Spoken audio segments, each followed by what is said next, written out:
So I want to welcome everybody here to our official Q&A for Warhammer Interbellum. My name is Voidcrisp. Ultimately, I'm one of the community managers for Warhammer Interbellum. I do actually have quite a few other of our staff members here today. We just want to kind of get you guys to know who we are first originally before we start going on to the questions here. As for myself, I actually... I've been part of other projects as well as other servers, pretty much to maintain with communications with events and player bases. Those servers would be like ARC and a few other ones as well. I always have enjoyed being able to work with, especially events, and being able to work with other communities as well. I also have a profession as myself where I do marketing management for companies and being able to train with new products, aspects like that to bring into a much more global scale. This is going to be an excellent one especially for us to try to launch off Warhammer Interbellum, not as of right now, but a little bit later on down the road. However, that's just pretty much what I'm about there. One thing as well for the community managers, we do a little bit more than a traditional sense. Pretty much with our responsibilities there, we act as the voice for the private staff. We also review and approve all direct communication from staff to players. We also collect, organize, we also communicate staff's design goals for the server. We like to organize events, both large and small. We also work with development as well as database teams to support those events. We also do we do regular audits for CSRs, which are known as GMs. We don't have any as of right now, but for right now, this is pretty much kind of give you more of a rundown of what we do here. We also manage over Interbellum-owned social media accounts. Same thing with maintaining presence on other third-party platforms. We also connect with other factors there too. So that's going to be my little rundown there for you guys. I'm going to go ahead and pass this off over to Luth, and you guys can get to know him here a little bit. Yeah, hello, my name is Luth. Actually Luth, not Luth. Doesn't matter. I'm from Bavaria, from Germany, as you probably can hear. And yeah, there's lots of mountains and hills here and beer. So I'm living the dwarf dream.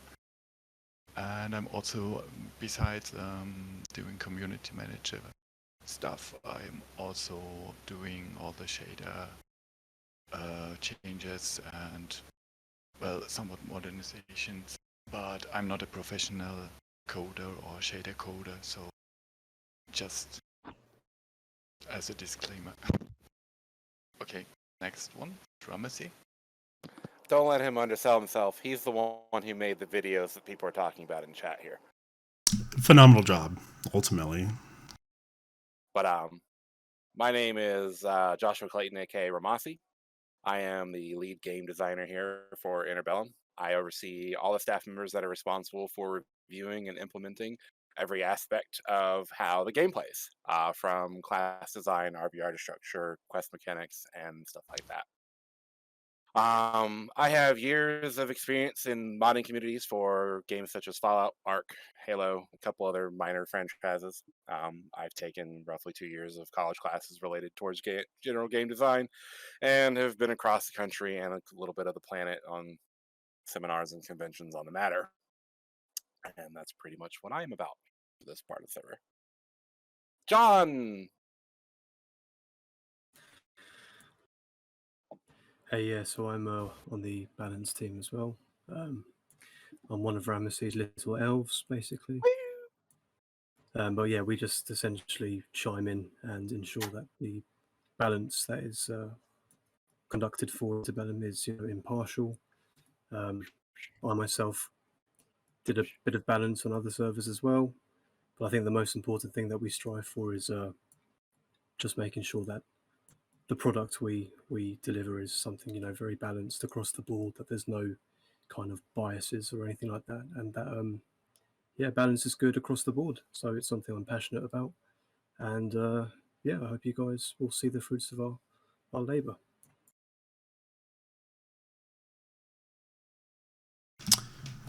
And then I believe, yeah, we got Azarael, the myth and the legend. He is here with us.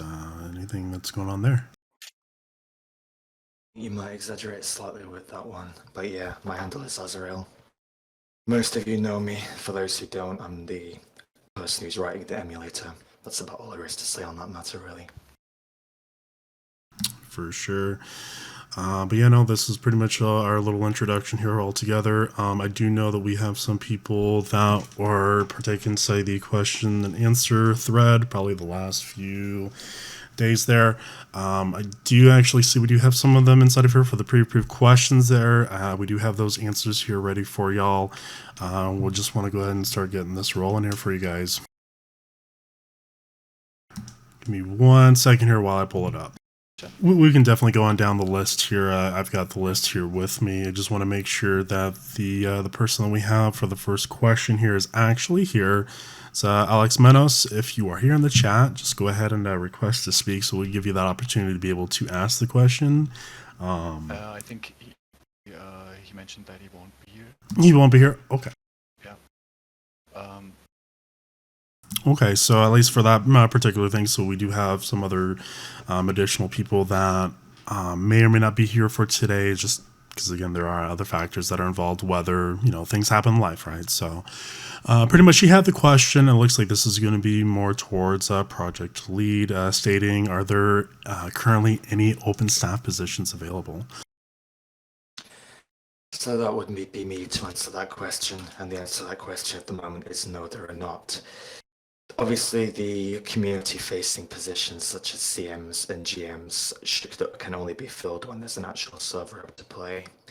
And the balance team is working pretty well as it is internally, and plus more interest is naturally accrued in the topic of balance from the community when there is a server to play.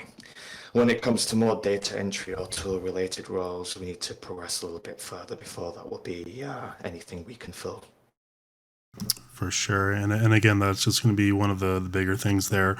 Once, again, for the community managers, stay on point. When we actually do launch, then we'll have openings for CSRs to be opening up through there. And then, of course, we'll start branching off from there. But yeah, pretty much that's going to be our first question there was if there was any staff opening positions there. So we'll definitely be touching on that a little bit later on down the road. But I do appreciate the question there. And then we have another question here from Scoots. Are you in the chat by any chance? So pretty much looks like he may not be here as of right now, which, okay, understandable there. So we do have the question here. Pretty much this is going to be another question for Azrael as well. And the question here is, what performance increases have been done to the server-side coding? See, that's an incredibly difficult question to answer accurately with code that hasn't been tested with a significant number of people. The answer that I can give to that is that the server is a complete rewrite in C++ as opposed to the C#.NET versions that run on WarEmu or modified WarEmu code. Part of the reason this is taking so long, considering the amount of time that's passed since I actually started on the project, is because that's considerably more difficult. But it should perform considerably better at the cost of me having to think very carefully about everything that I do to make sure that I am exploiting the performance gains that are to be had.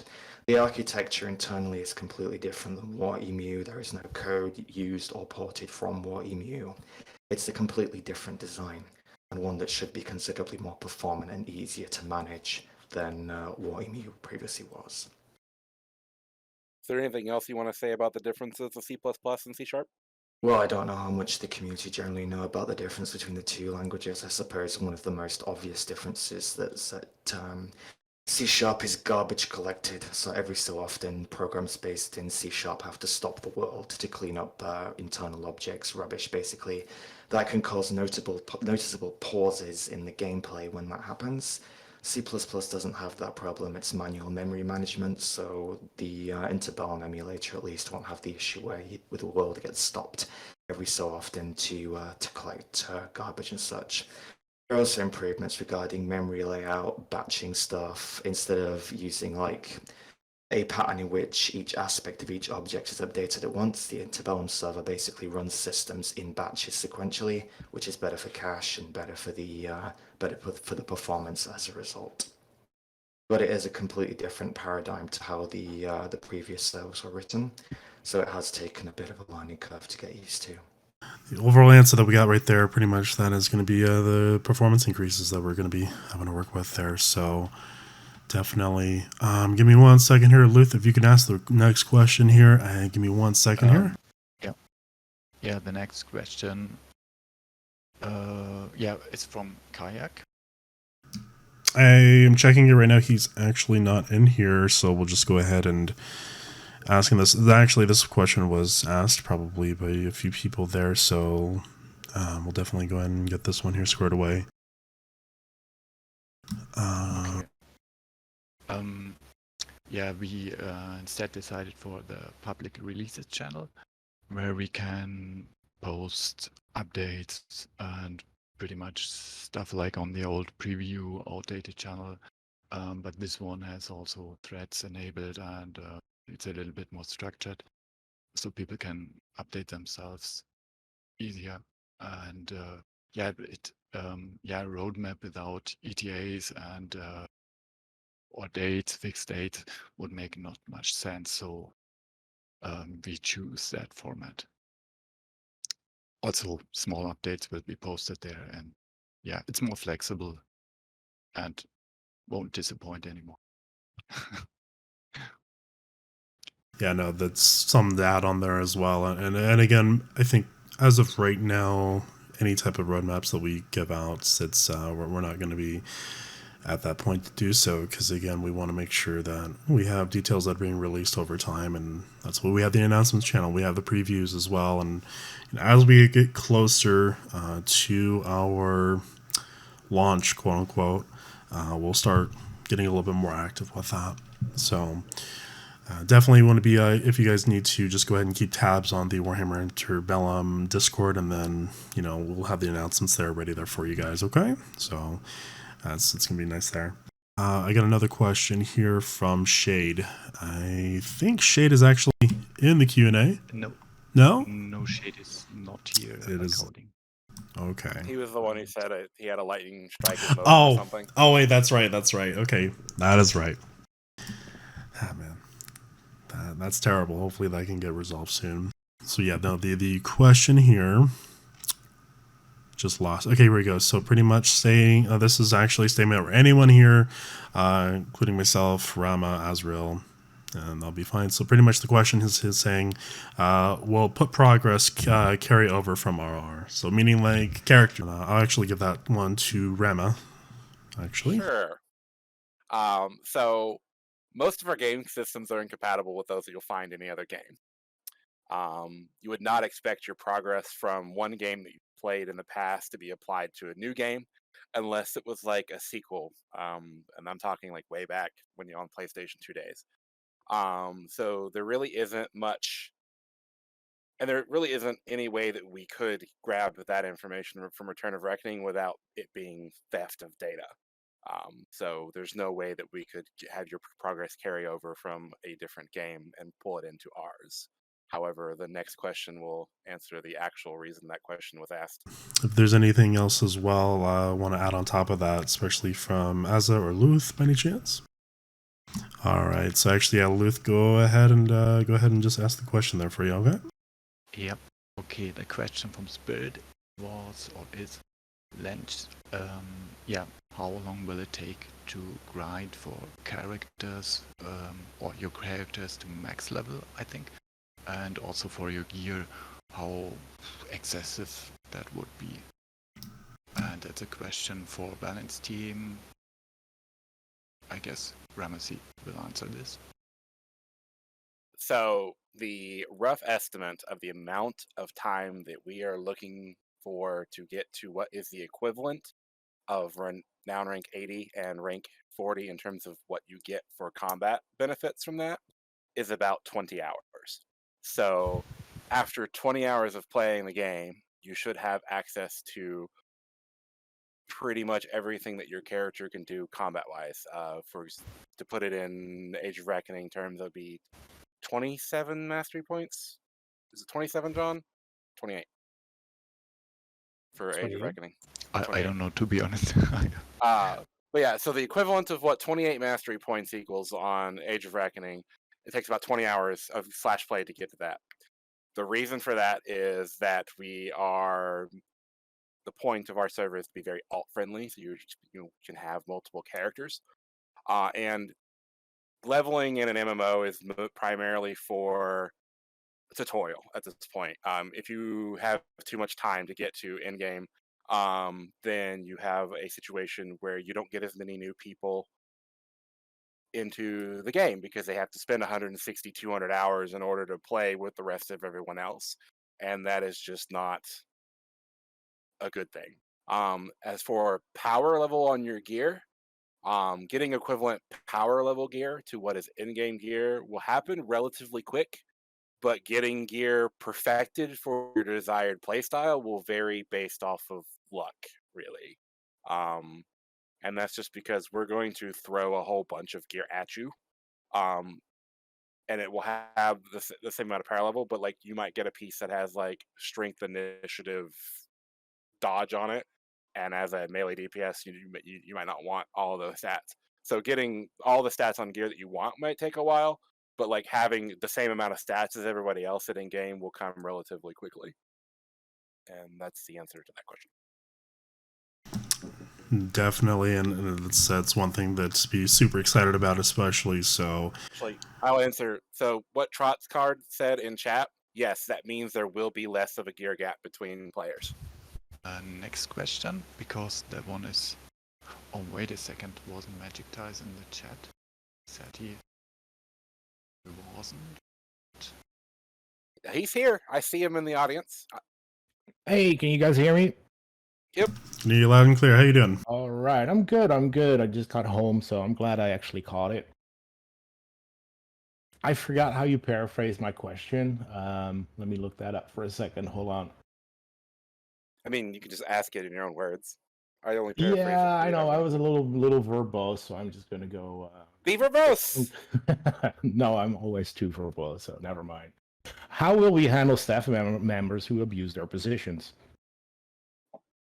So, pretty much me and Luth can answer this question here. So, Warhammer Interbellum, we actually have a very in-depth policies and procedures in place to make sure we minimize that as a potential problem down the road.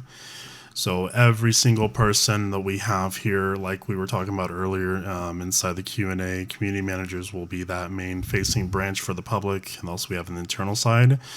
Those are the two separate categories between the internal and public facing, and each department has their own specific rules and policies set in place so that there is no type of power exchange or anything like that against one another. Also, everybody has to be within their own guidelines in order to work properly. And then that also kind of helps eliminate a lot of unnecessary factors, as in like maybe perhaps in other different types of games where you may have seen where potentially people or like developers will have access to in-game gear of like, say, Arc, which a lot of people have seen this before, where people are spawning in items and being able to do that X, Y, and Z stuff there. And that's something that we want to be able to avoid as much as possible. That's why we have created so many other aspects of being able to make sure that no one has that potential problem to run into. And Luth, if you want to go ahead and just add a little bit more to that, that's perfectly fine. Yeah, there won't be any, for example, any database devs or developers or other departments outside of game masters who have any actual powers on the live server, any powers to sanction or punish someone or someone like that. Actual GMs have the GM powers, and that's already how it should be. And we'll make sure that there won't be any power abuse. There will be also this has to be worked out yet and thought out yet, but a stronger separation of powers. That's pretty much the goal. Yep, and then also to add on top of that as well is because CSRs will actually have access to the in-game rights. They are the only ones that have access to that. So you won't ever have to worry about database, any type of anything in the internal staff. It is completely separated of power at that point. And also on top of what the community managers, our biggest objective and our biggest job to do is making sure that we do audits on, especially with the public facing, to make sure that there is no type of abuse, anything like that happening. So that's one of a really big one for us to do, and make sure that we avoid any issue like that. And Zarbix, are you in here? I think I see you in here. He just requested. Oh, there you are, bud. All right, I'm gonna invite you right now. Hey guys, can you hear me? I can hear you loud and clear. Oh, great, big fans. Do you have any plans for continued development after progression, after launching your release version? Is there a patch-specific version of Warhammer you hope to put out, or is this your own unique spin on the Age of Reckoning? Okay, so it will be a live service game, so you're going to get patches even after we launch. So you're gonna get new content as well, so you don't have to worry about it. It's just going to be a set patch and then let it go. I would not say that it is a patch that you would expect from Return of Reckoning. Even our previous testers can already tell you that, I don't know, some of you might have seen the builder that was up a while back, that we're not aiming for a particular patch of Return of Age of Reckoning. We are aiming for a game that is fun to play and to attempt to make as much things as possible in that game functionally useful.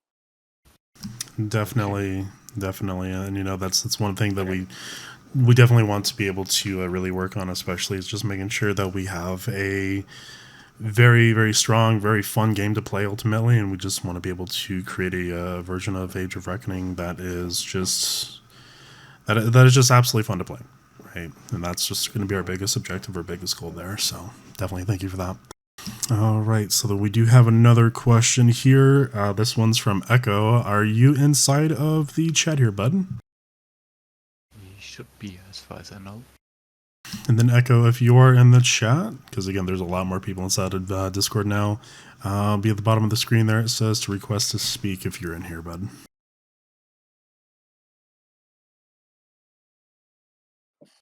And then if you're not here, then we'll just go ahead and just pop that on over where we want to be able to put that. So, all right. So pretty much we'll go ahead and just go into that question there. And it's basically asking a question for Rama, saying will there be major balance changes? And if so, at what interval and intensity? Also, potential global cooldown change. Or that was just a follow-up question there. Yeah, there was two kind of added. I'll start with the GCD. GCD on Interbellum is 1.1 seconds. That was a overwhelmingly pressed upon thing by pretty much all of our previous testers, everyone on the team. Everyone pretty much agrees that the shorter GCD is better for the feel of the game. You don't feel like you're playing absolute molasses like you do at 1.5. So pretty much all aspects of the game are assuming that you're able to do a 1.1 second GCD as a player. Will there be major balance changes? Interbellum will have seasonal balance changes. So rather than any major change happening to you at random during whatever you're doing, there'll be a set time period that no major changes can be done to anything. We still reserve the right, obviously, to fix bugs or anything that we did not catch in testing. But basically, if in any major aspect of the game, will wait until the time period. So we don't have those time periods set out yet. But as an example, say the time period is 4 months. So if we started that today, you would not see a major change until November 30th, because that would be 4 months from now. So that is the interval. As to the intensity, we have a balance team.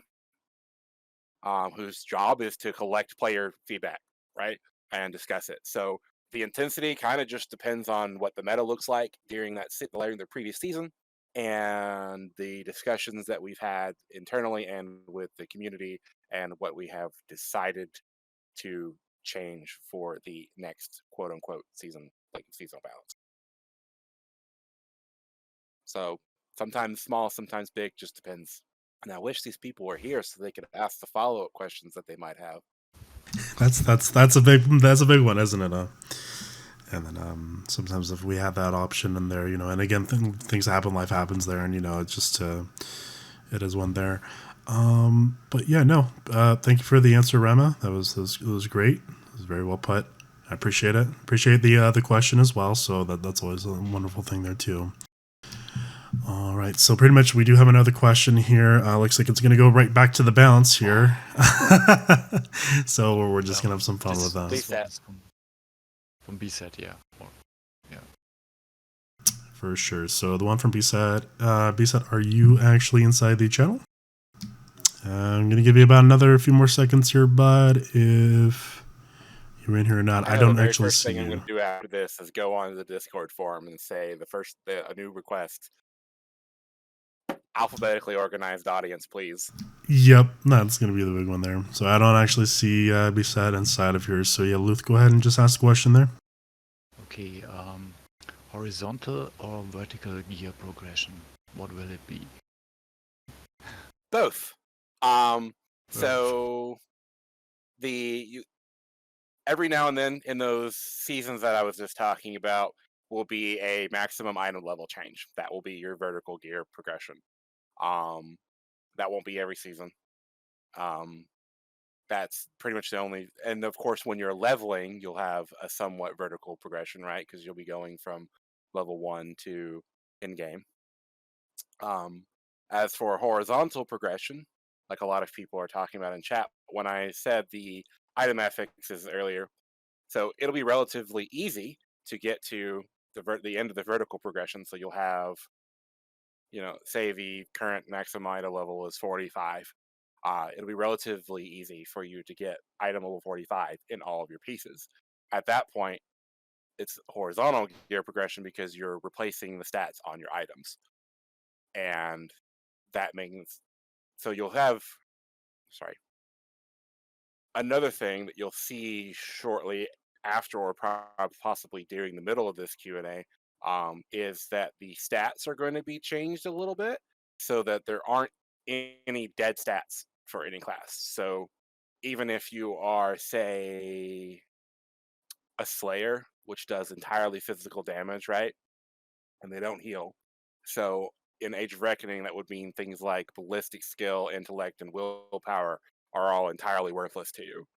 That is not the case for here. So even if you get items that don't necessarily have what you would consider to be your best stat, they're still useful to you. Then that's how you're going to get your horizontal progression there. Is you're going to swap out pieces that have intellect for strength and get maybe a little more melee attack power, or maybe hyper focus your gear towards offense and not have any defensive stats on it if that's what you want to do. Stuff like that. The next question is from Luigi. I hope I got that right. That's definitely right. He's actually in the Discord. I see him right down there. Okay. Yeah, because he's the second person on the audience. We don't even have to scroll down to see him. Hey, for some reason. So yeah, Luigi, if you want to go ahead and there you go. But I'm gonna get you in here right now.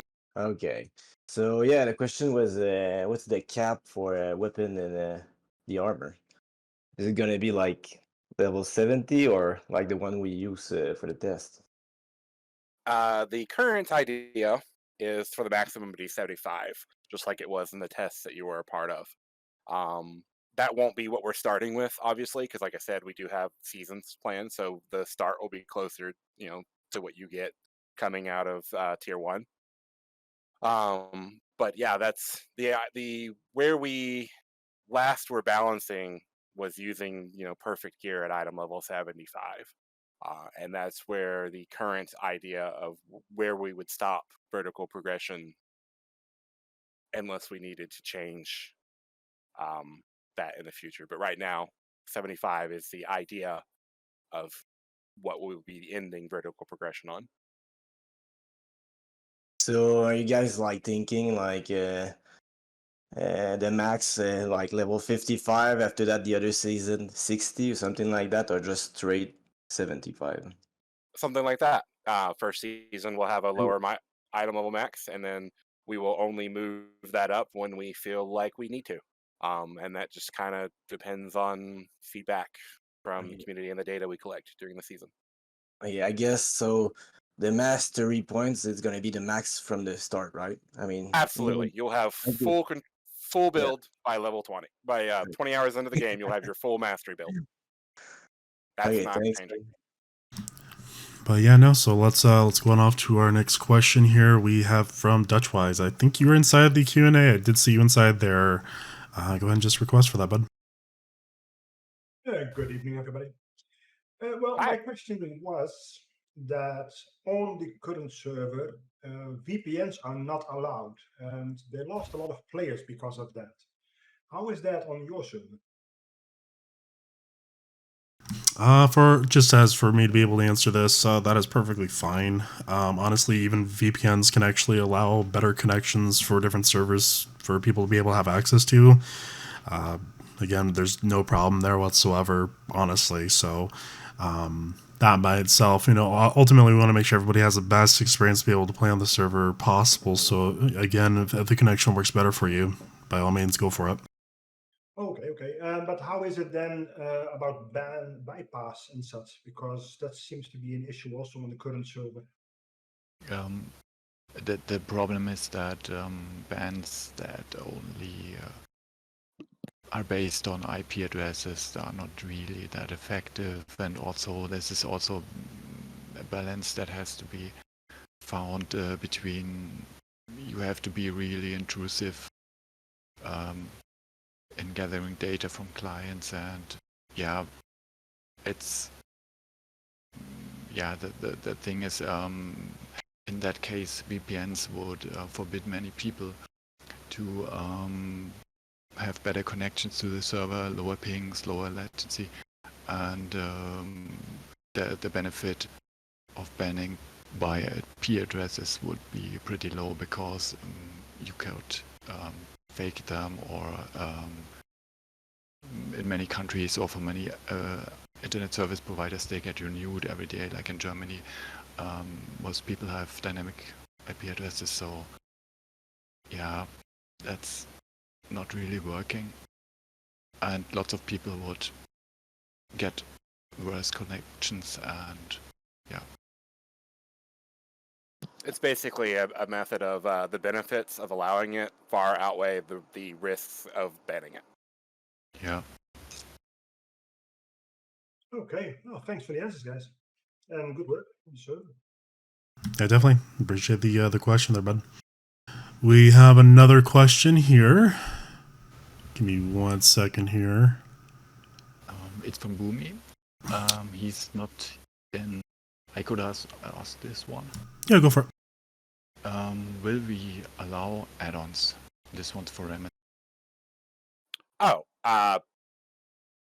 yes. That's the short answer. Most add-ons that I know of aren't that particularly intrusive to the game, and the one that a large number of people have an issue with, I believe it's called Nerf buttons.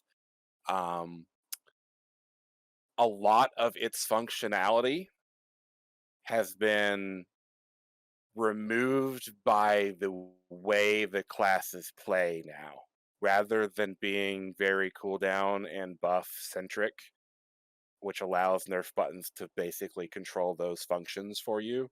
They're not really there. So someone trying to use Nerf buttons on our server wouldn't be able to be much better than anybody who wasn't. So it falls under our normal guidelines of being the best way to curb player behavior that you don't want is not to ban every last little thing that comes your way. It's to design your game better so that that behavior is not in function. And that's kind of the way we're handling add-ons. Also, certain add-ons like Enemy are fantastic for the game. I've used Enemy since it came out on live. So to straight up ban add-ons functionality would be kind of silly unless we made the base UI of the game just freaking amazing, and add-ons already do most of that. I believe also there was team discussion at once about making sure that the client that we share officially already has a lot of the add-ons that community members deem to be very important, such as Enemy, already installed. So Yeah, I think something like Buffhead, for example, is a huge thing missing from the main game. I think this was one of the must-have add-ons. oh yeah, yeah. Buffhead's used a lot by competitive community to make sure they're guard and unstoppable and stuff like that. Forgot that one. So yeah, definitely, and that's be the biggest one there too, is because kind of you got to play the game, but you gotta have to have add-ons with it, right? So that's definitely a really great question. I appreciate that. All right, so got another question right on through here, and this is one's actually from Blood. And so the question here was abusive player management. Basically, and again, this is more towards for community managers at this point. Answer as of right now is we do have guidelines as far as being able to deal with abusive players as of right now, since we do only have a Discord to work with. But when we actually start doing the launch with Interbellum, then we're going to be able to have more of an in-depth terms of service, as well as conditions, as well as player interactions with each other. We're in the process. We are ultimately developing it all together, and it's still starting to add more to it as we kind of go on further on down the road. But just know that it is something that we are trying to make sure that it is along our guidelines as a game development group, but also have the best interests at heart for all of our players that are playing the server.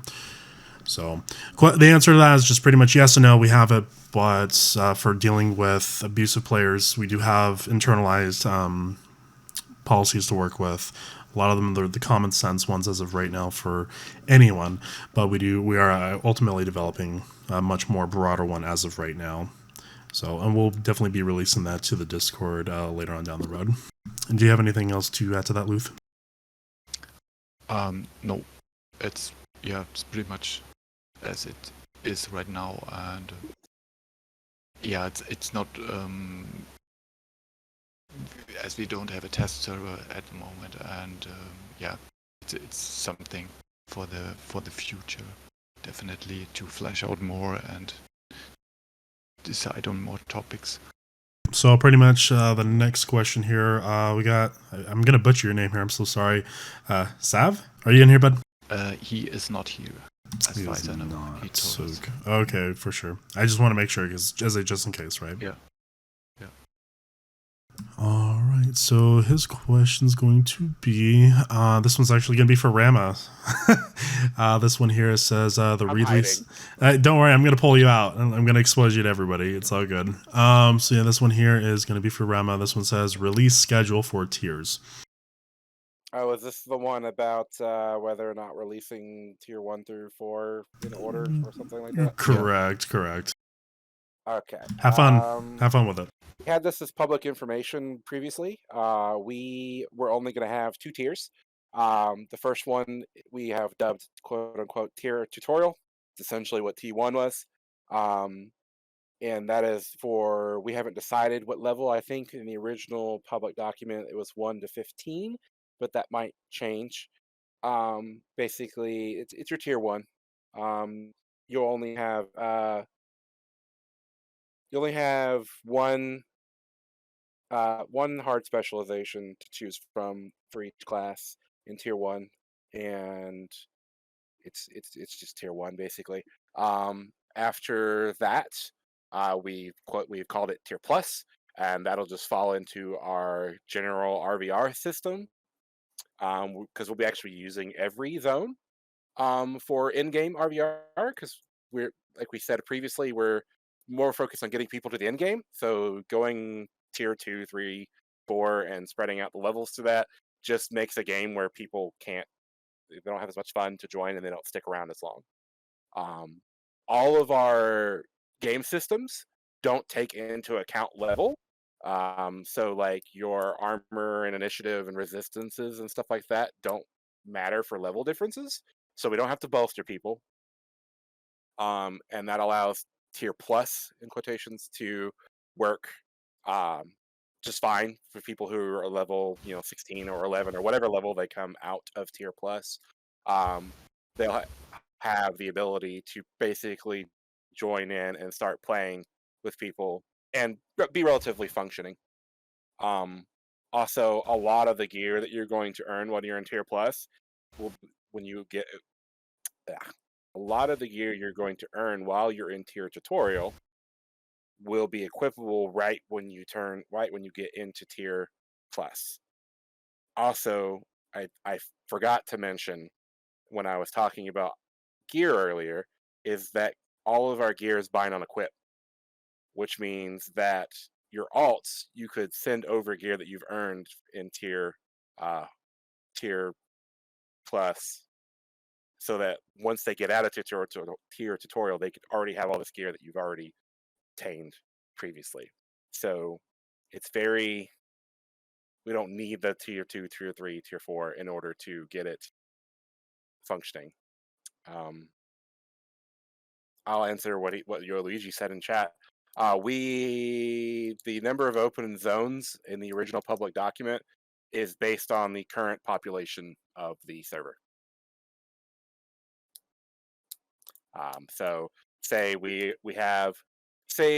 assume that a zone is good to play with 400 people in it, and then all of a sudden we have 500, 600 active people on the server, another zone opens up.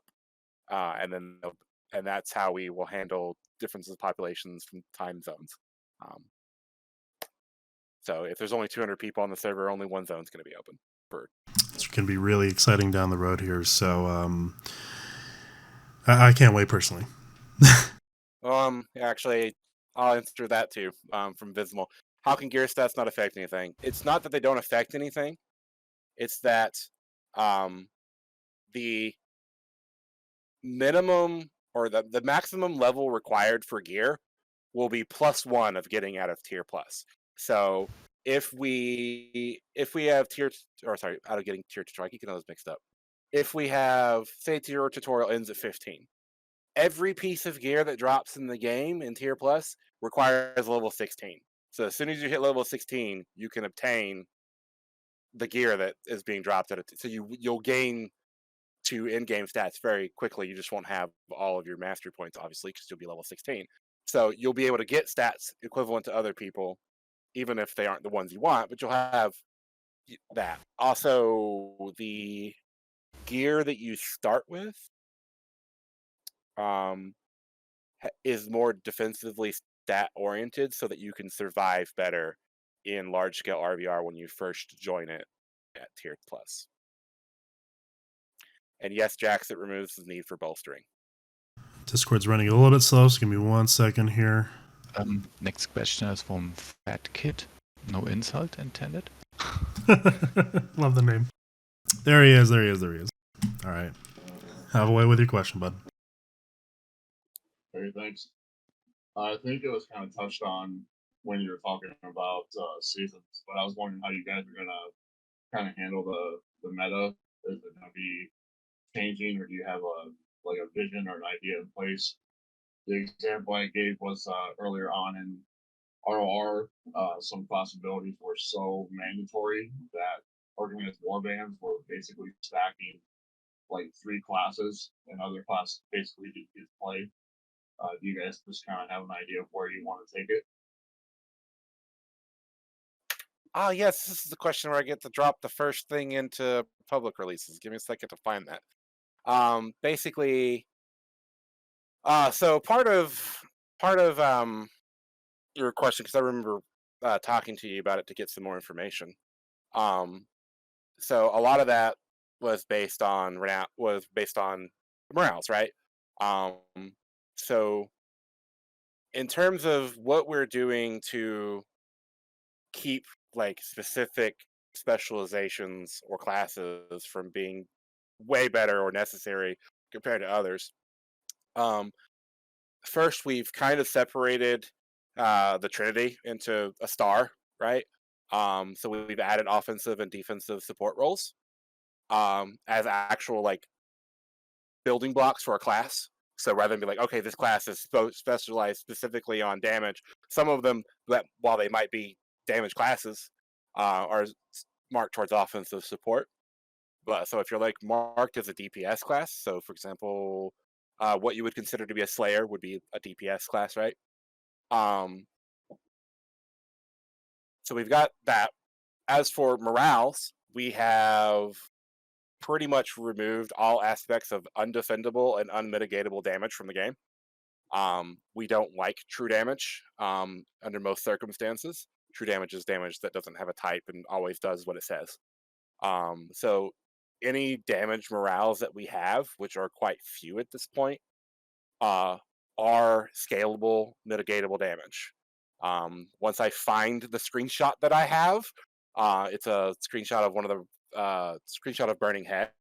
It actually does elemental damage rather than the true damage that existed before. All of our morale be designed where you can't just go 3, 2, 1 drop, which means that, for example, you won't need 8 Marauders in order to use whatever their M2 was in order to one-shot 9 people. Let's see. Then we have the season stuff. So if we end up with specializations that ended up performing better than what we found in tests, we get to fix that in between each season. And if it's something that we can describe as a bug, like if we can be, okay, this is because this particular ability's got like an extra 0 on the end of one of its modifiers, we can fix that without violating the seasons protocol. So one of the requirements to be on the balance team is you have to play the game. And you have to play the game in more than just one class and one faction. So not only do we have the community that can tell us and get filtered through public-facing stats, we also have the balance team themselves, who are also collecting the data, are required to play multiple things in order to be able to test that out, right? So say the Choppa all of a sudden starts becoming oppressive and everyone now wants to be a Choppa, and everyone on Destro is putting a Choppa in the DPS slots in their warband.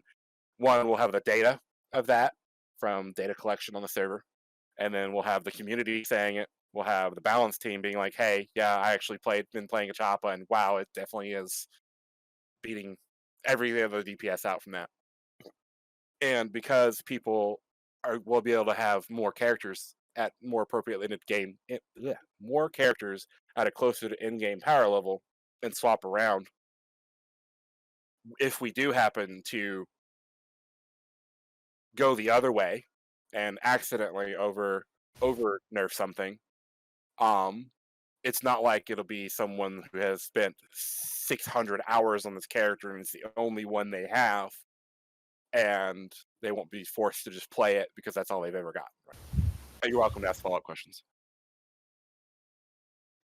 Actually, I think that's pretty good.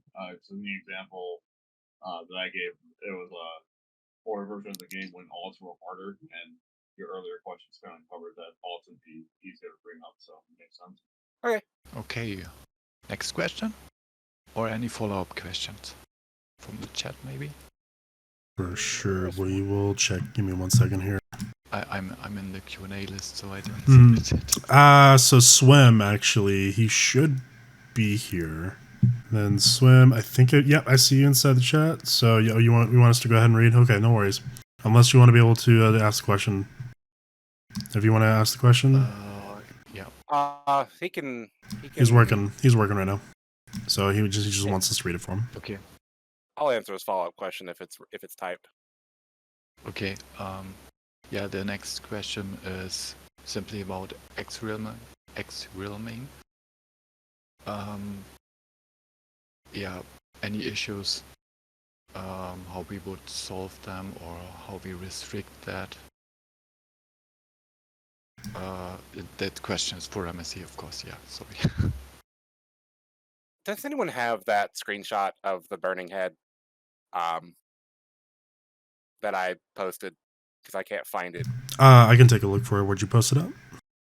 I think actually I sent you a private message of it. I while back. I will go look for it while you guys are doing that. Give me 1 second here. Okay. Yeah, because since I can't actually start opening up all this stuff since I'm your backup recorder. You said Xrealming, right? Yep. Okay.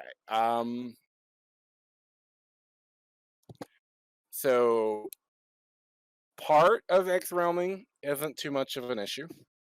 You have players like me that love to swap and play on the lesser side.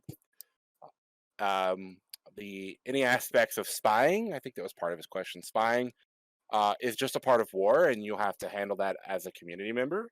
For example, when I played on Age of Reckoning, we had like 7 war bands at any point in time, and then we would have 2 pub like text war bands, and we wouldn't share all of the information with the text war bands, and a lot of information to be handled by guild.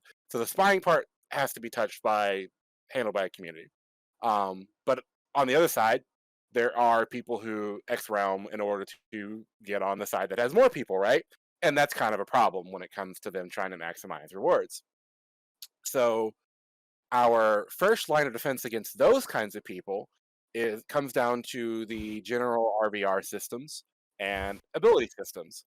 So for example, every single build in the game has access to something that has been kind of dubbed internally as a Zerg busting ability. And that's abilities that scale with the number of people that they're attacking.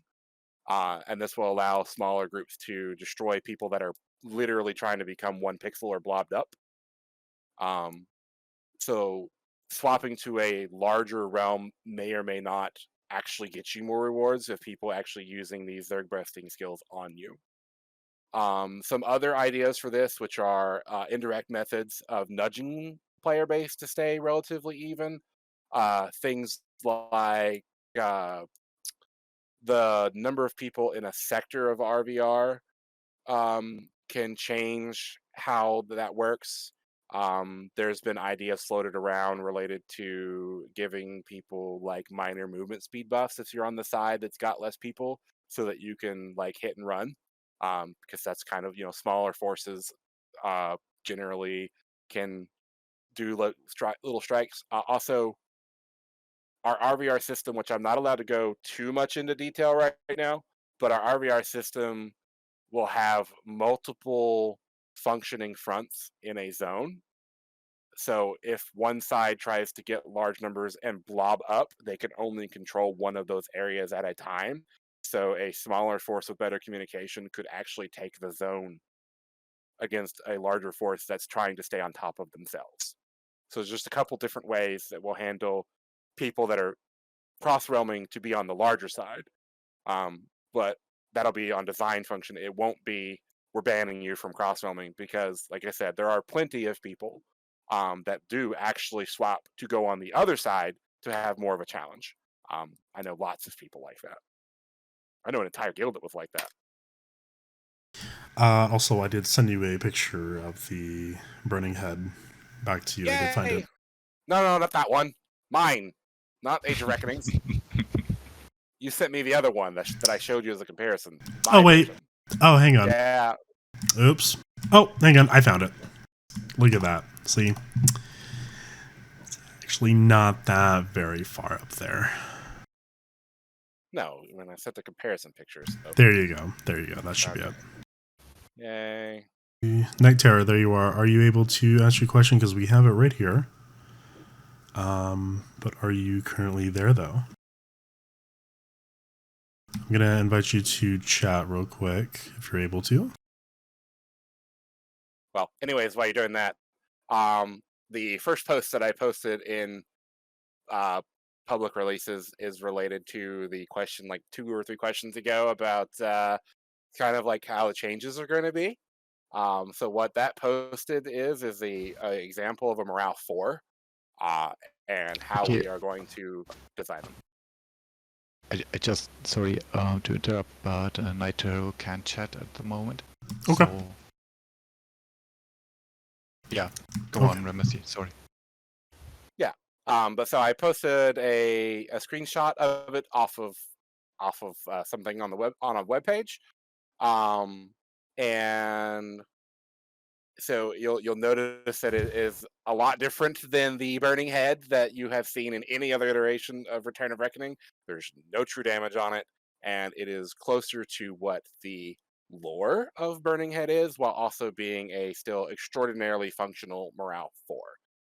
But you could not actually fire multiple of those off and get too much more benefit, given that a lot of the benefit comes from its effect and not from the damage that it's doing.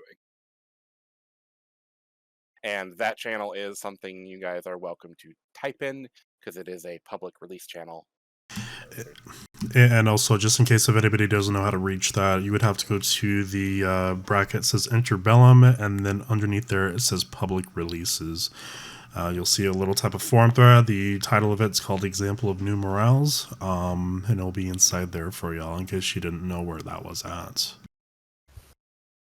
It should also have all the time in there on Actually, threads that different notification, like one new, just like now as it is at the moment. so what I'll do is in the Q&A, I'm going to go ahead and just post inside the chat. If you want to just click on that, it takes you right to it in case you want to see that.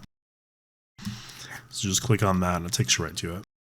Okay, I'm going to ask the next question meanwhile. That is okay? Should be perfectly fine. Go for it. Okay, that's Night Terrace question. It's simply regarding a mastery builder. Is there one available yet? Can people see it? Or, yeah, it's also a question for Ramasee. No. Going away.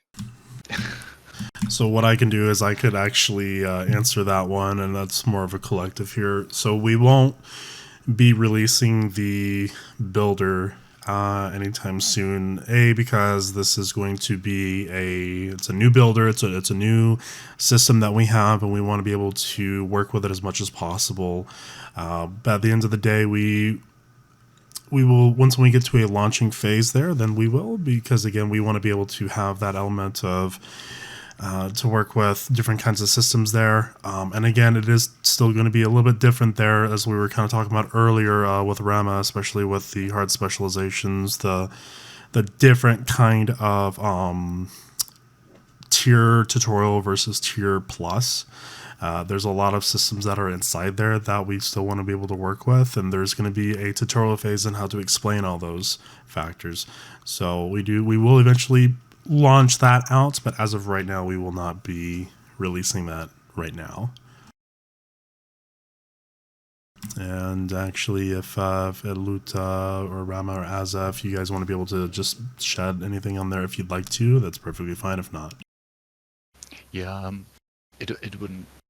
People would have difficulties understanding it. At least I have, which of course could mean that I'm stupid, but it's difficult to understand at the moment, and because of all the some changes that might have to be explained first, and it would cause confusion maybe. All you got to do is you personally right now can go and look at all the stuff that I've slotted to be sent out, right? That will help you explain that. Like I did for the past 4 days since I knew that we were going to be doing this. Have been starting to put that information together so that we can start releasing some of it into that channel. Yeah. And it's not crazy difficult or confusing there. It's just because, again, like we were talking about a little bit earlier, it's just there's There's no dead stats per se. There's still going to be some things that we'll have to do explaining through a type of like a little formula to kind of explain what things do. We do want to be able to release that. Just as of right now, we're not going to, for our own reasons, as I hope you can respect that there. But we do want to be able to showcase some of this for you guys. There's a lot of exciting things that are coming down the pipe. But, you know, again, we definitely just want to give you a fun experience, ultimately. So, all right. So, it looks like we have one last question here that was from the Q&A, and it looks like that is going to be, it's a multi-answer question at this point from all of us. It is from Evil Bahaba. Are you here by any chance inside the Q&A? He could be here. Because I know the user for that. I know him directly. I do not believe he's online right now. I'm just checking. He is not on right now, so we would actually have to go ahead and answer, or go ahead and be able to check with that there. Give me 1 second here. Actually, what's up? I'm gonna answer a different question. Well, it's not different. You've kind of covered it earlier. So what Yodi Coyote is saying in chat is he asked a question about what caution are we taking in interpersonal dev drama and dev faction bias. The reason we didn't answer that question specifically is because we broke your question up into two that were other questions that were asked.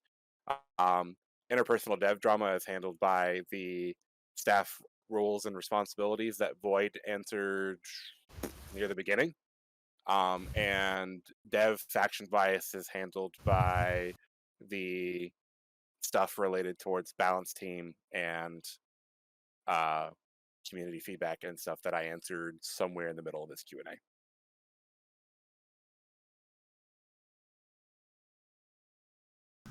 For sure, yeah. We're just trying to get as much of the questions there. Some of the questions that were in the Q&A, and as many of you have already seen before, that there's going to be multiple different questions there, so we want to make sure that we answer everything accordingly, but kind of break it apart somewhat, so just to help out with that. But yeah, no worries. But let's go ahead and head on over to our last one that we have here. And again, this one was from Evil Baba. Evil Baba. I know exactly who that guy is. He's fun. All right. The question is, key things to make Interbellum attractive. This one here is a multiple one, but this is a really big one here, and I think it kind of goes in hand with everything that we've been talking about, right? Talking about how we have tier tutorial and tier plus, that we're going to have a different RVR system. We're going to be able to have to work with a very different staff management, different staff policies there. Ramef, if you wanted to go ahead and shed some more light about different aspects that are going to work best with your department there. Luth, same thing for you. Anything from you guys? Let Luth go first. Me? Okay. Well, the main difference from art department would be visual changes, of course. Well, the preview videos posted so far are very roughly showing the capabilities actually, because those, for example, the normal maps I did are super dilettantish. Is that the right word? Does it exist? Yeah, it's super basic, and Villa is way better at creating such things, for example. So these preview videos just showed very basically how things could work or how they could look like, but at the lower standard, at the lower end, more like that. So it could look actually better. Yeah, we're trying to expand on the visuals, but there are also certain limitations, unfortunately. But maybe one day we can even go past those limitations. But that's more like, yeah, not really clear yet. And yeah, also, I mean, you answered from the community management side or GM side. We want to have a healthy community, and also the whole power abuse discussion we had earlier, or the question was already answered. How we want to prevent that. That's pretty much from my side everything. Then anything from you, Rama? This was the question about What makes it super attractive? Makes our service super, super attractive from Evil Raba. Let's see. You guys talked about the art. You discussed community management. So let's see. Then you've got I think we'll have a RVR system that people will actively enjoy. The ability system will be more. Actually, I'm going to scrap that. Let's go with our game is more specifically designed for the niche market of people who enjoy PvP. And all of our game systems are going to be designed around PvP first. So people that enjoy PvP games that have player progression that exists and doesn't get reset. Like, for example, in League of Legends, your character gets reset after every match. So people who enjoy PvP games where your character progression does not get reset will enjoy our version of Warhammer Online. Because it will be focused on that first, even though there are some supplementary things that aren't related to that will go in, just because it is a MMO RPG. So, with that being the primary focus of who we are serving as a team, anybody who enjoys that will like the systems that we create. We've also been pulling in a lot of brain. Yeah. Well, while that comes back to you, I know it's been a bit of a roller coaster of emotions lately, especially on the internal side for a lot of us as well. So I've just been up and working for the past 12 hours. So that too, but it has been a roller coaster of emotions for a lot, especially a lot of us that are internal, and I get that for a lot of people as well that are watching and have been hearing about the progress of Interbellum. But at the end of the day, it's just there's a lot of factors that we want to bring out and really encapsulate a much more in-depth version of Warhammer Age of Reckoning, basically. So, I mean, everybody who is here inside of this Q&A, as well as the people that are going to be watching on YouTube as well, everyone who's basically going to be coming here are Warhammer enthusiasts, and we want to be able to make a game that just completely exceeds those expectations in certain areas that we definitely want to be able to push on. And just like we were talking about with the RVR system, with a much better overall policies in place for developers, CSRs, a lot more community events that are to be taking place. So we want to be able to give you guys something that is a lot more refreshing to work with. And we love Warhammer, especially everybody who's working on this this game altogether. We all love Warhammer. We want to see the best things that happen for it. And we're just excited to show you guys more eventually down the road. So.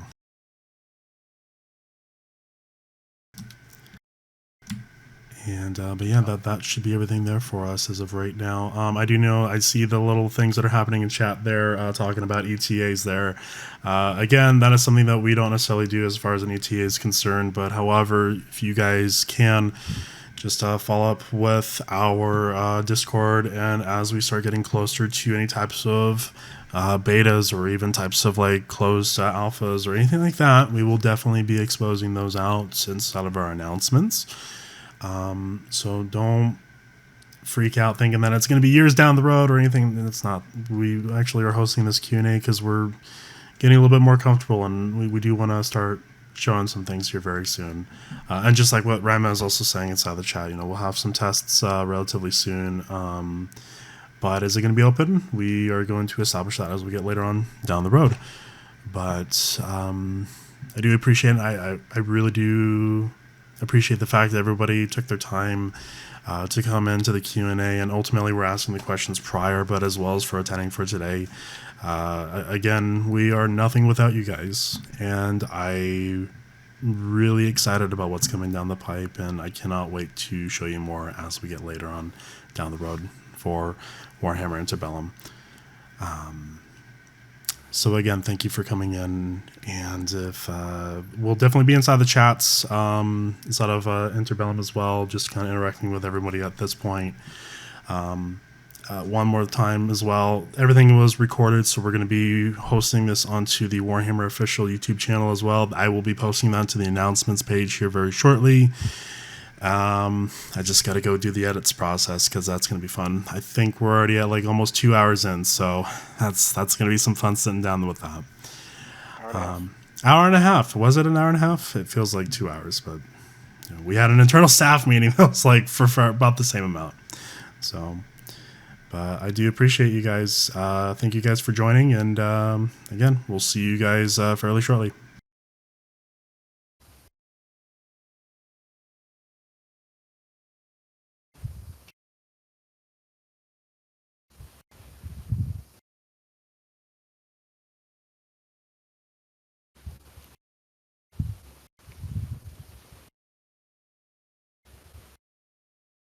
And again, thank you guys for coming in. Appreciate it.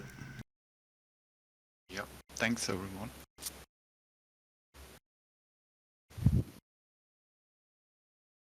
I just looked at the chat the first time now because I was always looking at the list.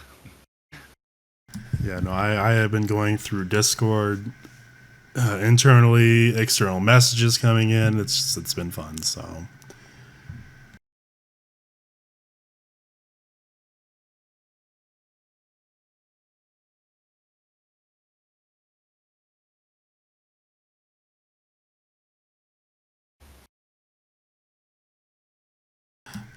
Anyways, though, we'll get the video up here probably fairly shortly. And again, it is raining outside, so it could take about a day or two, maybe a little bit less, a little bit longer. We'll see, but we'll give you guys an update on that.